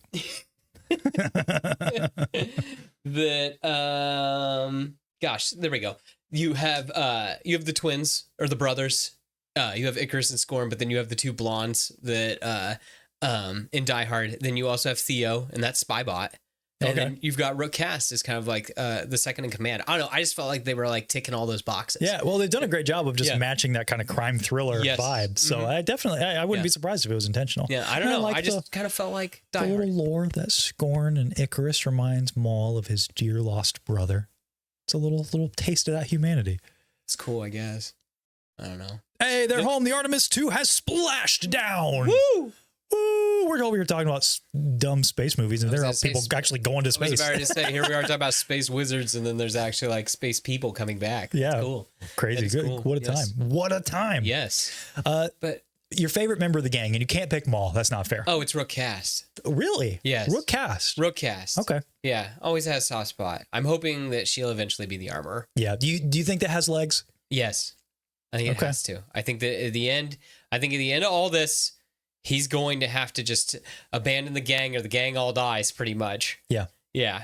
And then he has to, he disbands the Mandalorians. Ooh, okay. I think that's what ends up happening. Yeah. I think that's such like go into hiding. I think it's just such a slow pitch. It is. It's so easy, especially Children of the Watch. Yes. That visual dictionary just came out. The horns are a reminder of the past. Yes. What past? Yeah, exactly. I think that she just then creates her own little crew, basically. Yeah. I mean, it's got to be. Yeah. I think that has a lot of legs, that theory. Mm-hmm. I don't know that gets confirmed this season, or maybe it's one of those things that you just, they just make it obvious, but they never straight up confirm it. That could be cool too. Yes. Did you see that Shadow Lord is renewed for season 2? Yes. We talked about that earlier. I think that shows confidence, and I'm excited about that because of how confident. But yeah. So Rook Cast is my favorite. Rook Cast. Yes. Okay. Do you have a favorite? I'm a Spybot enjoyer. Gotcha. It's me. Guys, I have a confession to make. Oh, here we go. I don't like Spybot. I think it's terrible. Can we ban Seth? Yeah, you can ban me, I guess. Seth is banned from the show. Yeah. Here, wait. Watch this. Hey, try to talk, Seth. I bet you can't hear me. Oh, look at that. Well, guys, it's just going to be me for a while because he doesn't like Spybot. Yeah. And I can't. I'm sorry, dude. Why? That thing is so broken. He looked like he operated all right. No, that too well. Why does he even need a crew? Why doesn't he just have like 6 Spybots running around with him? Yeah. Like over the top. Better than R2. Like that's crazy to me. Yeah. And this thing had better get destroyed because thing, yeah. Oh, it needs to get destroyed because like this is no good. This is no good. And I can't. What are they? They're probably getting all mad at me. Yeah, you're canceled. I'm probably getting canceled. I don't really think this is probably the hottest take I've ever had. I can't handle it. Go ahead and cancel my just a freaking opinion. Have you ever seen that video? No. Guy playing like Rocket League or something. Like, okay. I don't think kids should be on this dark freaking game. Go ahead and cancel me. I don't care. He just rage baits people. Oh, there you go. We're not trying to cancel you, man. Yeah. He's like, just because of an opinion, huh? Yeah. Go ahead and cancel me. I don't care. Well, there you go. But yes, well, there you go. People already like terrible take. I don't. But whatever. It is what it is. Hey, at least it's not me this time, gosh. On our helmet video. Yeah, but I can't. Gosh, I can't. The whole like he's like one part R2D2, one part Salacious Crumb. Like just sitting there. That's actually a great comparison. It's so true because he's sitting there just like making little snide comments and stuff. He wants to get petted by Maul. Like I'm not really sure about that. That's weird. It's like, what is your role here exactly? Are you the evil cat or are you the But dude, but then you're also Theo from Die Hard as well. Like it's insane. This dude takes, I guess this droid takes the Pike's ship out of orbit. Like, what can't it do? Why are they even worried about the Star Destroyer that's going to come? Because we know there's a Star Destroyer. Why isn't Maul just like, go Spybot, take over the Star Destroyer? Like, my goodness. Locks 2 boots out. I just know when he said Bushkadoo. Yeah. I felt that. You felt that. Yeah. It spoke to me. It didn't speak to me. I was just like, give me a break. He's like a Temu chopper. He is. Darth Maul's legs. Yeah. It's ridiculous. Come on. Get out ridiculous. of here. No, thank you. Forget this. It's ridiculous. I was going to say, he also, like, he has the stun blast as well. Yeah. It's like, what can't he do? Yeah. What can't he do? I like it. I don't know. I like it. I get it And out of here. I like the foil to 2 boots. 2 boots. He got no boots. 2 boots have enough boots for him and Spybot, which is great. I like it. Nice okay, foil. let it be known. Maybe 1 boot apiece by the end of the show. Yeah, well, let it be known. I'm a 2 boots guy. Get Spybot out of here. So team 2 boots, I'm team Spybot. Yep, okay, there you go. That's fine. Yep, there it is. They'll have a There it 1v1 MMA match. Yeah, as maybe they Nerdy will. Steph is saying. I'm Maybe okay they with will. that. Yeah. Gosh, we're talking about we are so service level today. What is going on? Well, It's because the show is really not a lot to chew on. Not yet. I was going to say, not yet. But you know what we can chew on? Matthew Green's been bringing it up a couple times here. What are you guys' thoughts on Maul's Yoda-style lesson for Devin? Because really, that is what everything has been building up so far. That's what the first episode ends on, that great shot. Maul. And he becomes a literal Shadow Lord as he shadows above Devin, which is really cool. Yeah. It's really cool. Yeah. So, thoughts on this budding relationship and what you think of it so far, specifically the lesson, because I think that's a great call out. But that was something with some real meat on its bones so far. What I wonder though too is, because we've seen this 2 times before. We've seen this with Savage and we've seen this with Ezra, where he's taken an apprentice. I think Ezra is more of a means to an end. You don't think that he's like he's just using the fun language and everything, calling, because he needs somebody to help him open the holocron. Yeah, he's but just then after Obi-Wan. that, I mean, he's also, I was gonna say, After that, he dies. no, he shows back up and he's trying to like take Ezra as his apprentice when like Kanan and Sabine are all taken over. But I'm saying as soon as they open the holocron, that's when he finds out where Obi-Wan is, and he's skedaddles out of there. He leaves Ezra behind, and he dies. Yeah, skaboodles, whatever. What is it? Yeah, skadoosh. That's what Spybot says. Oh yeah, something like skadoosh, that, right? Blue skadoosh, blue skadoo. We can't do it. He got him. Exactly. He's like, yeah, you coming with me, my young apprentice? Yeah. Skadoo, skadoo. Runs off. No, I think Ezra is more of a means to an end. Okay. And Savage, that's interesting. Well, that's the first time around. I think he's learned from that. And I do like seeing Maul and how he's training Devin. I really liked that moment of him or her saying, okay, that she's trapped. I'm a prisoner. She's like, you can leave whenever you want. Yeah. Just got to, use the Force. Yeah. And how calm and collective. It's very not Sith-like, which I think is interesting. Well, no, it is Sith-like. Because I think that, like, people expect the Sith to be like this raging fire. Okay. But I think the whole thing is like, the Sith is it's that fire that won't go out. Okay. And that's the whole thing, is he just lit that match. And he just wants that to sit there and burn inside her. And yeah, you can have moments of flame. But I think that that's the whole thing, though. Is that it's going to be a flame that can't be extinguished. Okay. Yeah. That's an interesting thought. Yeah. At least that's how I've always felt like. Well, I just like reference. I just read Jedi Lost, for example. So that's Dooku, some Asajj Ventress. And they're always electrocuting, torture. I mean, it's a big part of like Sith training. Like that's always how we see that depicted. So seeing Maul do this in a different way, I think that you're right. I think there is still some dark side twisting going on. I mean, he's manipulating her at the end of the day, right? Yes. It's more akin to a Palpatine to a young Anakin rather than a Palpatine to a Darth Vader, if that makes sense. I think what I'm most intrigued by this training, and ultimately what I'm most intrigued by the show, like what it can offer as a narrative thread. Maul has a unique relationship to Palpatine that we've never seen anybody else have. Like Palpatine's basically his dad. He raised him. Now, I don't know. Do we know in canon, is it like in Legends? Because in Legends, I mean, he raises him from a baby. It's like that, right? Well, I thought in canon now, it's Mother Talzin that gives him up. Yes, it is Mother Talzin who gives him up, but it's still from a young age. Is that right? It's from a young age. So Maul now, and this goes in line with some things that Whitwer has said, is that he sees the world, that like Palpatine's everywhere. Palpatine really is the Shadow Lord for Maul. Like this empire. A phantom menace, if you will. Exactly. So I'm really curious how this is going to affect Maul as a person. He's like, okay, this guy has beat me down so many times. He raised me. He was my mentor, my tormentor.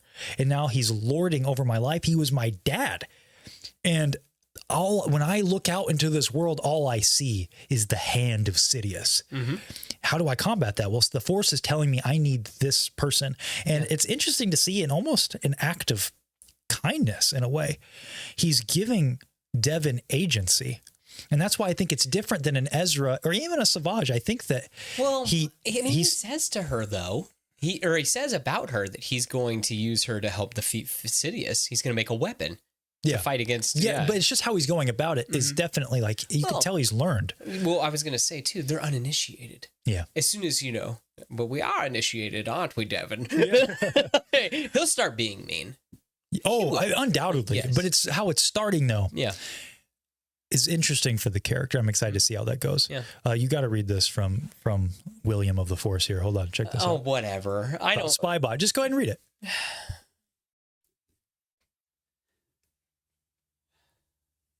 I'm at the point where if I think a character is cool, Seth probably thinks they are poodoo, stank, elope farts. Yes, that's basically it. If you like something, I'm here to ruin it. Sorry, Will. I'm sorry. Seth and Will are diametrically opposed. Unstoppable force, immovable object. Yeah, it's tough when you're right. Look at this guy. My goodness. Yeah, it's just tough when you're right. Oh my goodness, we have a 10 pound. Is that the pound sign? Gosh, I really need to do something about this. Being able to see this chat. Again, do you want me Reacher?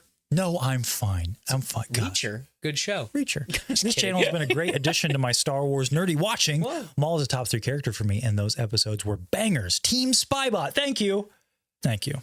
Happy to have you here, and thank you so much for the 10. My goodness. Yes, thank you. We're just happy that you're on Team Spybot. At least I am. Yeah, Team Spybot. You can replace Seth. Well, you can sit in his chair. Okay, we have my goodness, Smilo Ren. Infamous. One of my all-time favorite YouTube handles right here. I was able to make it back in. Sup, guys? I'm so glad you did. Yeah. Hello there. Everyone hates me because I'm correct. Seth 2026. That's it. Oh my goodness. God, do you agree with me? That thing is overpowered, right? He's like any other droid. He's like Chopper. He's like an R2, but he can fly. He reminds me of Iden Versio's droid. It ain't that crazy, Konnor. That thing's crazy. You just like to hate fun. That's what it is. Oh, you're right. I hate fun. That's all. Again, why does Maul even need a team? Why doesn't he just have 6 spy bots hanging out with him? I think it's also too that it's like, the thing's a genius, and the next thing in that one shot, it's like a cat that it comes up and it's like purring. Yeah. As Maul's like petting. It's great. It. What's its role? It's another mystery we need to unfurl. Oh, gotcha. From the great cornucopia that is Maul Shadow Lord. Yeah. Oh, gotcha. It's another one of life's great mysteries. Yeah. Why is Spybot so OP? We'll find out next week on Dragon Ball Z. Gotcha. Hey, Will of the Force. Will, stop it. Yeah. What are you doing with the $4.99s? Seth, you're my number one choice to watch the eventual Qui-Gon and Cad Bane buddy cop show. Dude, that'd be peak. Can you imagine we get a little prequel book or something like Tales from the Jedi Underworld and they team up somehow? Yeah, they have to. They're like chained together. Yeah. And then they have to fight, or they don't have to fight. They have to just work together. That would be peak. Yeah. Peak and then television. I just remembered there's an episode of Clone Wars that's like that. Yeah. Where like Dooku. With Dooku. Yeah. Yes. Guy standing in classroom meme. I don't know what that is. Am I missing that? Am I not with it enough? Guy standing in classroom meme. Oh, is it the one who's holding his breath? That guy? It looks like he's having the... Oh, yeah, maybe that's it. Yeah, maybe that is it. Yeah. Okay, so before we round out on our final topic, talking about the bad guys, we've kind of mentioned it several times. There are several hallway scenes in this where Malgus gets hype moments and aura. Yes. I am of the opinion, while they are cool, they're starting to get a little diluted. Like you said, it's a little too much icing. Yes. And what happens when you eat too much icing? Yeah, it gives you a bellyache. Yeah, get a bellyache. Yeah. I don't want to get a tummy ache. I think... And I'm hoping that this will be corrected as the show goes on, because this is what ultimately I came away with from the show. Is like you look at, as we mentioned up at the top, in our top 5 moments for Maul, Duel of the Fates. What makes Duel of the Fates so cool? Maul isn't really a character, he's a force of nature. I mean, he looks like the devil. There's a reason why, he's just meant visually to show you what he's about. It's great character design, and it helps inform what's going to go on in that scene. As soon as that door opens, you're like, oh shoot, the devil's here. We need our heroes to beat him. Yeah. And so we're trying to build off of that aura in Shadow Lord, and we get several moments where it's like a door opens, he's got the cloak on, bum, bum, bum, bum, bum, and I'm like, it's tough. We're trying to have our cake, we're trying to have our icing and eat it too by putting him in the front, putting us in the front row seat to Maul's life.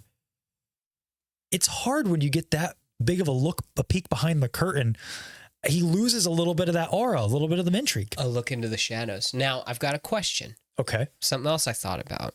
Maybe they're trying to show him, because he seems kind of OP also, or like he's going up against all these crime lords and everything like that. You think that now I'm going to use a term that you've used before, and hopefully I'm saying this right. Is it a Metroidvania? Is that what it is? That's a genre. I think you're about to say a Samus, like a Samus. Like effect. Samus, yeah. He's going to come in, he's going to seem OP, and I think the Empire is going to come in and humble him. And strip him down. Yeah, strip him all down again, and then he's got to climb back up. Now, if that's the grand plan here, I think I'm down to clown with that. Yeah, I think that's why he like seems so OP when he's fighting all these crime bosses, but then he's going to run into, I assume not Vader so soon. No. I assume that just multiple Inquisitors at one time is going to give Maul trouble. Yeah, I just want to see him face big challenges. I think you're right. This is, if we're going off the Sisyphus analogy, he's reaching the top. Yeah. We're starting to see a character start at the top. And you use there's, the video game reference. The best one I would say is like God of War 3. Yeah. So if you've ever played those games, God of War 2 ends and he's climbing up Mount Olympus. He's got the Blade of Olympus. He's got all of these power-ups. What happens in the first act of the game? He gets knocked down into the underworld and he loses everything. So I'm wondering if we're seeing Maul at the beginning of God of War 3. Yeah. We're seeing he's near the top. He's just about to push that boulder over the apex. Mm-hmm.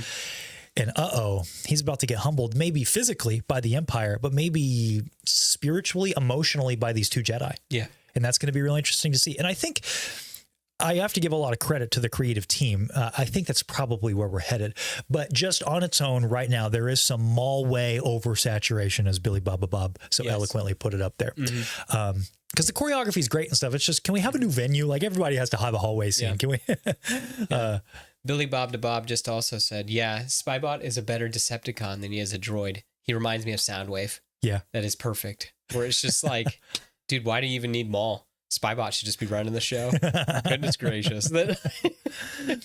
I think he uses his entrances to intimidate his foes. It's his pro wrestling entrance. Yeah, for sure. I think it's fine right now. Again, a lot of my critiques are kind of in the air. Yeah. It's in the air. I mean, I got to call it how I see it right now because this is all I got. Mm-hmm. But as we go, we might soften. But we said similar things in other shows where we're like, we'll leave it open. And then they unfortunately fell off even further. The other thing too that I want to keep, what do you think is the best Star Wars animated series so far that we've gotten from beginning to end as a complete product? Bad Batch. So I think that going to be the metric. Yeah. When it's all said and done, is this better than the Bad Batch? I think we need to clarify a point there though, because I could hear it's like 1,000 keyboards started typing all at once. Yeah. Clone Wars has higher highs. Yeah, absolutely. But as a complete product, yes, I think Bad Batch is the best. Bad Batch is slept on. I was going to say what's cool about Bad Batch is it's like Avatar. I feel like that there was a beginning, a middle, and end, and it was thought out. Yep. Yes, as opposed to fumbles a little bit in season 3. I can't lie, but yes. Yeah. You mean season 2? No, I mean season 3. Okay. I think that they could have done better on Project Necromancer. That's another topic for another day. Yes, that's another. But as far as the Batch themselves, beautiful story. Yes. But I was going to say, too, that, Clone Wars has a couple moments where even I told you when going back and looking at the lightsaber stuff where I'm like, dude, I feel like this almost feels like the ending of the show. Yeah, just keeps ending. And it's like there's several moments where, it seems like they've told all their story, but yet there's more stories to tell. The fact that we've already come out of the gate swinging with a season 2 announcement gives me hope. Yeah. That maybe we're going in an Avatar: The Last Airbender or Bad Batch direction where it's like, we thought this through. Yeah. Don't worry, we thought it through, and there's a beginning, middle, and end of the story. Now, I wouldn't mind an anthology like we mentioned earlier. Yeah. That's fine too, but I just don't want to get to where we're either, oh man, people are hyped, let's stretch it. Yeah, let's just keep the shadow growing. Or those Nielsen ratings weren't high enough, so let's can it before the story is told. That's not what I want to see. I'm liking that. It seems like Dave, Sam and Co. Have confidence in this product and they're going to keep it going. Yeah. What am I doing? I sound like the McDonald's CEO. Product, this art. That's what I want to see. Gotcha. Did you watch that? Did you follow that controversy? What were you him taking the bite out of the hamburger? Yeah. Yeah. He was like, legally we have to call it, a product. Oh, really? He did say that, but I just like the Wendy's guy just over here eating. Yeah. Yeah. It's like it was a weird day for the internet. Anyway. It was. Isn't every day a weird day for the internet? It is. By the way, a legend, another celebrity in the chat here. Duel the Kates. Bum, bum, ba-da-dum. That's that. Every time Kate enters the room, that's what you hear as well. Just like Darth Maul. Do the double doors open? Yeah, just shung, shung. That's what in our Discord. If you're acting up, bum, bum, bum, bum, bum, Kate comes in and throws the band hammer on you. Duel of the Fates isn't playing. Duel of the Kates is playing. Duel of the Kates is playing. Absolutely, that's what's happening. So we talked about our good guys. We talked about our bad guys. We talked about expectations. We talked about presentation. One last thing though with bad guys. One more thing about the bad guys. It's okay. We didn't. Did you have a favorite bad guy? Not Maul's gang. I told you it's Spybot. Okay. I like Rook Cass, but I mean like my real goat is it's Vario, right? That's his name. Oh my gosh, we didn't even talk about the crime. Why are we doing? What? I know. That's what I was. Why you guys even watch us? Yeah, I was gonna say we gotta talk about Vario because he was awesome. Dude, a Kazdan Paratus alien? Yes. Peak. Give me some more of that. The little guy, and I feel bad. The little pod racer guy who has a family that runs into the wall. Like, I had to blow it up. Yeah, I forget his name. But whatever. Like, that's awesome. And then two, the whole like I don't even remember. He says the little quip about shooting somebody in the back, and then he's hiding outside of his suit. Like, that's awesome. No, all that was cool. Yeah, and character Nicodemus. Yes. Did you clock something with that? Did you hear that name? I was just kind of like, huh. I've heard that before. Yeah. Oh. Well, I hear that and I'm like, Nicodemus? Yeah. The Pharisee from the Bible that asks Jesus the question, how do we get into heaven? And that's where the most famous Bible quote of all time comes out. Yeah. John 3:16. Yeah. And so I looked this up. I'm like, where are they going with that? Because that's crazy. Yeah. And then he just dies. So I'm like, was this just... I think it's such a specific name, though. I know, but like Star Wars likes to drop some like biblical names, like Ezra. When else do you hear that name? But at the same time, I feel like they at least try to tie it. Yeah. Nicodemus from the Secret of Nim. I don't know what that is. Is that another? It's a Disney movie or something. Okay, maybe that's what they're drawing from. I don't know. But the guy just dies. So I was like, okay, are we trying to do like a dark Messiah thing here with Maul? Yeah. And like Nicodemus, but then he dies. I'm like, okay, well maybe I don't know. But more Vario. That's all I'm saying. Just need more Vario, dude. That was so good. Like he was cracking me up. Yeah. He was my goat for the episode. Drop him off on Raxus Prime and let him build a Jedi temple out of junk. That's what I want to see. And then let Sam Witwer come full circle. Gotcha. Talk about what match made in heaven right there. That's it. Well, they did say that there's some Force Unleashed, like some tip into the hat and some winking. Maybe that's what it is. Yeah, well, I mean, you do have David Collins as Spybot and Sam Witwer as Maul. The GOAT duo is back. Yes. Proxy and Starkiller. Yes. This really does feel like this is canon Force Unleashed. This is as close as we're getting. Pretty much. I think that's with all the team involved. Mm-hmm. Yeah. Yeah. And I do like the fact too that like the gangs aren't just all humans. Yeah. It's nice that we're getting aliens. Yeah. Oh, dude. It's nice. Yes. Yes. Yes, sir. It's so nice. Limitless Nerd, you two are the goats. We can't be the goats when you're the goat, brother. Thanks for popping in. Yeah, My goodness. You knocked that off. We're not the goats. We're just talking. I love to hear this. This puts a smile on my face. Got Taco Bell. Now I'm ready for the rest of the stream. Did you get some Baja Blast? Did you know they made a Baja Blast pie? Isn't that wild? How does that work? It's like a key lime pie, I think. I watched Danny Gonzalez. You guys watch him? Is that the guy that like who wears the suit and tries things in his car? That's Review Bra. Okay. Totally different YouTuber, but that's okay. My bad. That's okay. Sorry. My bad. Have you tried one? A Baja Blast pie? No, evidently they were only out for a short time, but you can buy them off eBay, which I have questions about. Excuse me? That's what Danny did. He bought it off eBay and then he ate it? I don't think he ate it. It looked questionable. How do you review it then? He made his own. I don't want to spoil the video. Go watch Danny Gonzalez's video. I'm fascinated now. Like what? You can't start that. You can't just say something like Baja Blast pie. Yeah, and move on. I'll be real. I've never even had Baja Blast. I don't even know what it tastes like. Yeah, no. I think I've had it like once. I'm not a Mountain Dew guy. Me neither. I've kind of cut a lot of the sodas out of my life. Hey, good guys, make sure give it to me, guys. Don't forget to drink your water.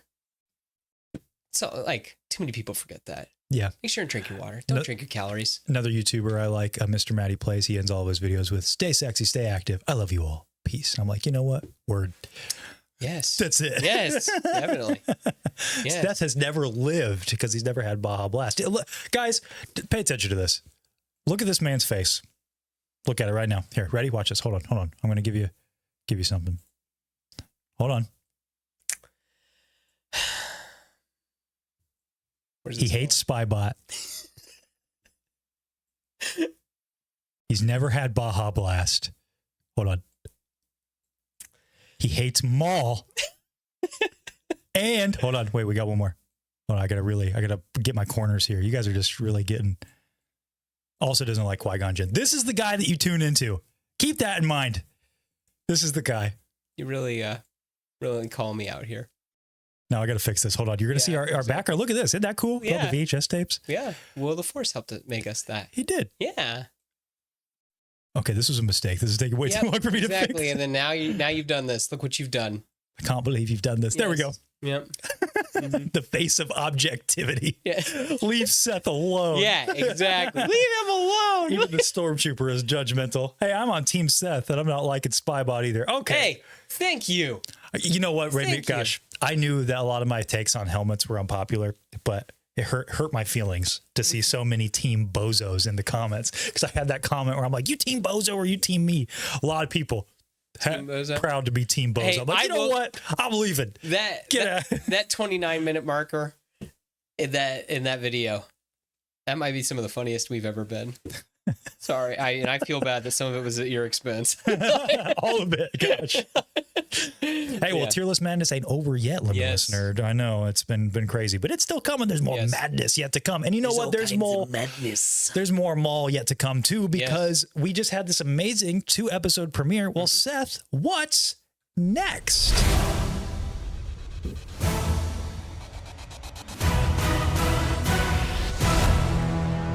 What do you think? What's coming? Well, I mean, I know we kind of spoke on it a little bit earlier, but I think honestly, like, Maul's going to get a little too big for his britches, and then Lawson and Two Boots are going to have to. Actually, I think Two Boots is going to call in the Empire behind Lawson's back.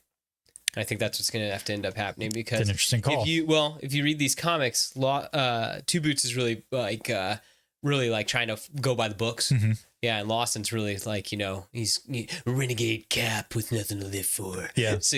So I think that's what's going to end up happening, is that it'll go against protocol, and then he's going to have to, and then the Empire's going to come in, and I think that we're going to finally, I'm going to get to see the first brother in action. I know, Marok, confirmed first brother. I'm kind of curious, is he going to be called Marok?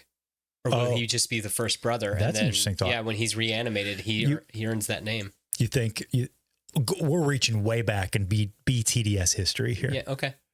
You think there's still a chance that Marok is actually Starkiller under that helmet? You think there's still a chance? Well, he was voiced. I know he's not now, but yes, I could totally see that. That like somehow, some way, he at least has Sam Witwer's face. Oh, I could see that. I always said he's got to be, if you ever brought Starkiller into canon, he has to be an Inquisitor and he has to be the first brother. Yep. It's got to be. Yeah. Unfortunately, I think the ship has really sailed on Starkiller. Yeah. The opportunity was in Rebels, I think, and it was with a foil to Ahsoka. Yes. I just think the boat is far past the harbor at this point. But I think that you could have a nice, I think you could have a nice nod to the Force Unleashed, to having Marok's face be very similar to Sam Witwer's. Yeah. Yeah. Blade of Merrick. I don't think so either. We had speculation way back in Ahsoka. It was one of our. Yeah, that we were kind of like our third episode ever. Yes. Do you remember who else you suggested could be Marok? You had 2 guesses. Mara Jade. Yeah, I also thought that could be confirmed. Not going to be appearing in canon. That's crazy. Not anytime soon. Yeah. Yeah. Because maybe they got plans. Lucasfilm told them no. Maybe that's the only. That's my thought. Is that they got plans. It can't be in a book. Can't be in a comic because they have plans. Yeah, because they've been pretty light on Luke content too. Yes. So I don't know. Yeah. I think JL Customs and Collectibles has a great point here that and Albo's been asking this as well. Looking forward to seeing some of George's sequel ideas coming into play in the show. And that's kind of interesting because there is official kind of confirmation that this is the direction we're headed from old Filoni himself. Mm-hmm. So if you don't know, some of the sequel treatments from George Lucas was taking Darth Maul back from the dead, kind of post Return of the Jedi. And that was going to be your main antagonist in the underworld against a budding New Republic led by Leia. Yes. Now, of course, a lot has changed in canon since then. And I think that was obvious to George during Clone Wars that he was not going to make his sequel trilogy. So that's why he brought Maul back in Clone Wars instead. And now Filoni, like he's been doing a lot of his career, is continuing what George Lucas started. And I think there's no way. I keep seeing them dance around like, oh, I don't know, this Darth Talon connection. Maybe not. I'm like, dude, why? Of course she is. She's not going to be a 1-to-1. Yeah. I don't think she's going to look like she does in canon. That would be... Yes. Well, she's also, I think, a minor, so that would be an issue unless there's a time jump, which even then, let's steer away. We don't need it. We don't need that. We don't need it. Yeah. But I think this will be the canon answer to Darth Talon. Yeah. Absolutely. I mean, why else do you do a red Twi'lek apprentice to Darth Maul? I mean, that's not just a coincidence. Yeah. You do that on purpose. Mm-hmm. So I'm very curious to see how they're going to take that, because I'll be honest, I don't know much more about Darth Talon. You would have to inform me more about there's that. Not a ton. I mean, she helps train Cade Skywalker. Yeah. She is apprentice to Darth Krayt when there is the rule of one. But yeah, I mean, yeah. I was going to say assassin, kind of like an Asajj Ventress. Okay. Kind of. Yeah. For the Star Wars Legacy comics. Yeah. Yeah. I'm She's not super exciting. I don't mean to be that guy. Oh, maybe she can be exciting. Maybe she can be. Yeah, I was going to say that maybe we can get that backstory. Yeah. Yeah. Where are we headed next week? What do you think? Well, I think that if I'm going to be eagle-eyed with like that behind the scenes thing we saw, I think that they're going to sit and have some tea, and we're going to start some training with Devin. Okay. Yeah. So we're going to see some training, and then Maul's going to let her leave, I think. Oh yeah. Yeah. That she's going to link back up with Dinosaur Jedi. But at that point, though, I think that the stuff's going to get too hot, and I think that the Empire is going to get called in as well. Okay. And I think Limitless Nerd has a great call out here, which says that the Empire might show up in Kill Eco. Yeah. Devin goes with Maul. Inquisitors realize them together is too much for them. Maul kills Marok, and then Vader shows up and whoops Maul. I think you've got the whole thing clocked. I'll be honest. No, I legitimately... no, you don't. You don't think that's it? No, I think that... I have a weird feeling. I think the Inquisitors are going to really humble Maul. Yeah. I think that he can't fight him 2-on-1. At first, yes. Yeah. But I think once Devin gets in the fold, I think he kills Marok. You think so? Yeah. You don't think he kills the Crow? Maybe. I am curious why they're smoke monsters by the time we see both of them die. They're dead. Yeah. Yeah. So maybe he does kill them both, and then... No, I think he stays alive, because I think that, again, the whole thing with him being the first brother, yeah, I think that makes him more formidable. Okay. I don't think that he's just going to be a one and done. And that's not me just be like fanboying.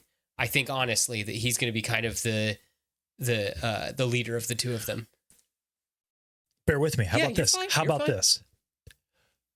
We know when Marok dies and when the Crow dies, they both have the green mist. Yeah. Not the Crow. He just deflates, but yes. Well, it's similar though. It's kind of that weird like magic, right? Yeah. So Night Sister magic. Yeah, Night Sister magic. Who do we know is associated with the Night Sister magic? Of course, it's Maul. Yeah. And when we see Savage die, same thing. Yeah.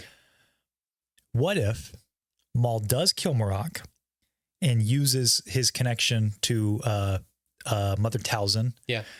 Brings him back as his eyes and ears within the Empire. That would be interesting. The whole thing too is that's why I kind of like the idea though too, is I like Morgan Elsbeth reanimating him. And that's why he's Marok. He's not the first brother anymore. That she reanimated the armor basically. Okay. Yeah. And he's known as Marok. And then that's why he still uses the Inquisitor lightsaber. But why would she reanimate him specifically? Well, I think that again, he's just a vessel. And what's he do in Ahsoka? He's just muscle. He doesn't do anything. He just listens to them. The Morgan Elsbeth connection would be surprising to me. Yeah. I would, if what I just said ends up being even remotely true, where Maul has something to do with that revival of Marok, I could see, well, now that when Maul's dead, Marok needs somewhere to go. Well, Morgan Elsbeth being in the Empire and a Night Sister, it's an easy place for him to go. Yeah. Unless we're going to get a Morgan Elsbeth. The main reason I bring this up is because where I think this show could go in a really interesting place. I mentioned earlier, Son of Dathomir, and how that's a hole in the story. Yeah. Maybe Talzin's still alive? I don't think... is Son of Dathomir, that's like...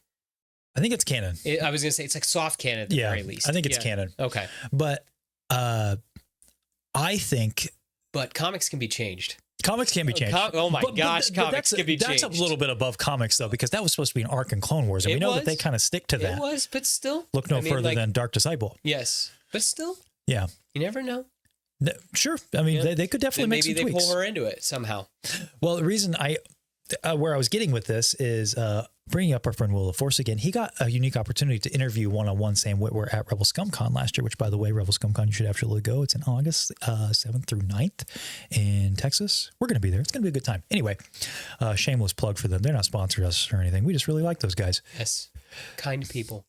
But he did an interview with Sam Witwer, and Sam had something interesting to say. I believe, forgive me, Will, if I'm missing your question, but he asked Sam something to the effect of, what would Maul's Dagobah cave moment be? And Sam was like, I can't answer that. And Will was like, okay. And now we know even further information that, I don't know if you saw this relatively recently, but Sam said that he developed an entire subplot, like a really weird out there subplot that ended up making it into the show. It wasn't in the scripts, but they just kind of did it. And then they added it into the show. I wonder if we're going to get a weird spiritual trippy journey with all the visions he's getting. I wonder if there's a connection to Mother Talzin. And it's a way to kind of work in the missing content from Son of Dathomir into this, because he's also said you don't need to see anything to understand Maul Shadow Lord. Now that could just be because it's not going to do heavy references to other stuff, and that could be fine. But to me, that's a big hole, the Mother Talzin stuff and her death. And especially seeing him disappear in 5, then show back up in 7. It's like, well, hold on, wait a minute, what? Yeah. So, and you have the mirror. You have the shadow of his father, Palpatine, and his mother here. That could be a really interesting angle to see Maul go through. Like that could really get me on board with Maul as a character. Show me what's going on in here, using that as a vehicle. That's crazy. Will, you did not have to super chat to tell me what your question was. You're killing me. Thank you, though. Very much appreciated. Asked what Maul would see if he entered the cave on Dagobah. Sam said, I know exactly how that would go down, and that's where I'll leave it. Yeah, okay, I did pretty good. Yeah. I did pretty good. You guys should go watch that, by the way. That's on Will's channel. But that's where I think this could go, and maybe that's where we see a resurrected Marok slash the Crow. They're just putting it out there. I know it's not their theory, but maybe there's legs to it. Maybe. You think there's legs to it? My whole thing is, I know that you keep talking about Vader. I just am curious if they're going to do like a Rebels where Marok and the Crow, they make it out. Maul's able to beat them, but like they make it out. And then that's the ending of the show. So maybe Vader is like the stinger at the end. Yeah, he's the stinger. They're just like, my lord. I wouldn't like that. You wouldn't like that? No, because I just don't like sequel bait. Gotcha. Tell me a complete story. Gotcha. I don't want the hand coming out of the ground at the end, you know. Mm-hmm. If you're going to do Vader, just do it. Just do it. Bring him in and let me see that story. And then let's go beyond that story. Okay. Kind of like in Kenobi, for all of its faults. It told its story. There could be a sequel. There didn't need to be. Yeah. That's great. Would I hate it if there was some sequel bait for Darth Vader? No. But I just want them to tell a complete story. That's all. That's all. That's just me. But I do agree with you. I think that Maul will get humbled by the Inquisitors. Yeah. I just think that, like, I think it would be really silly to see them both die now. I think that there's just more, like, enough story. And again, that's not me fanboying. That's just me thinking about, like, story. Like, we know these guys' endings already. Sure. So, no, like, I 100% why would we just have them, like, why kill them I don't think they show up and die. I think that they have their place. Yeah. So they're going to be the big obstacle for maybe Maul and to overcome, perhaps with Devin's assistance. Yeah. And then once he finally takes him out, fight also Devin and her master as well. Right. So maybe Limitless Nerd is onto something. They're going to kill Devin's master, Eco, and then Devin joins up with Maul. Oh, I assume that Maul is able to slip away in the shadows, that they're able to place all the blame on Devin's master. Maul getting humbled by Inquisitors is a reach. I don't think so, because he couldn't fight them all in Rebels. Yeah, and keep in mind, we've unfortunately not gotten great Inquisitor representation. No, Rebels makes them out to be Scooby-Doo villains, but I mean, look at Fallen Order. Yeah, a force to be reckoned with. So I think Seth is right. I think that they will humble Maul. I think too that, like, just the fact that the first brother. Mm-hmm. So I think that also, we also can say too, this isn't Rebels. This isn't Clone Wars. If Maul's acting like this, the Inquisitors have to as well. Yeah. Yeah, that they have to match that intensity. And they've said that this is going to be the scariest the Inquisitors have been. Yeah. And I think that's probably... it's a good call. There are characters that Maul can beat. Yes. That's, yeah. But I also don't think that you can tell with all the setup that we've seen. I just don't see any other way this season ends without Vader coming in and doing that story. Gotcha. Now, whether they continue that, because don't get me wrong, the fanboy in me, heck yeah, I'd love to see that. I'd love to see the fight. I hope there's something a little more to it, though. Yeah. And maybe if we can build off of it or build into it. Yeah. I would like a lot of cake before I get that icing. Yeah. I could be very intrigued by that. Like, also, if Vader's in it, who's voicing him? Are they just going to do AI James Earl Jones? I'm very curious. It's just a bunch of I think that really intrigues me. Those two characters. 'Cause, I mean, they're both apprentices to Sidious. It makes sense. It's not just because the fanboy in me wants to see it. It's not. It makes the Star Wars galaxy smaller. It's that if two characters like that were going to fight, it's them. I mean, who else does Palpatine, who has an ISB file on Maul, send? Okay, the Inquisitors aren't working out. Who else do you send? Yeah. You know? Okay, just brief thought. I know this show's not about Vader, but I wonder if this could be how he gets introduced to the galaxy. That's kind of interesting. Have you ever read Rise of the Dark Lord? Yes. Well, a long time ago. So that happens in that book, and he fights Jedi, and that's how he's kind of revealed. Gotcha. That could be kind of interesting. Well, it does seem like there is a big struggle all happening on that bridge and everything in the trailer. So like maybe like the situation on the planet just gets so crazy. Yeah. I'm just throwing things out there. Yeah. And maybe we'll look back and be like, hey, you were right about this, or you won't. Yes. Do want to shout out Levi Fisher with the $4.99. Thank you so much. I thought the crow was the same species as Wat Tambor, so when he died, his suit depressurizing. That's interesting. Maybe he is. Maybe he is. I don't know. Wat Tambor is the best separatist leader, by the way. You got to deal with it, man. Nah. He's the spy bot of the separatist leaders. Literally, kind of. It's disappointing. Unreal. You're unreal. I want a lot of cake. I do. I do. I like icing, but give me some cake. No, you need cake. That's the whole thing, guys. Icing makes you sick. I want some meat and potatoes. Yeah. Can you wait on the cake? Even not forget the icing. Well, I just like that's the analogy. You don't have icing with just taken it a step further, exactly, Seth. Yeah. Okay, here. Let's just do. You know what I want?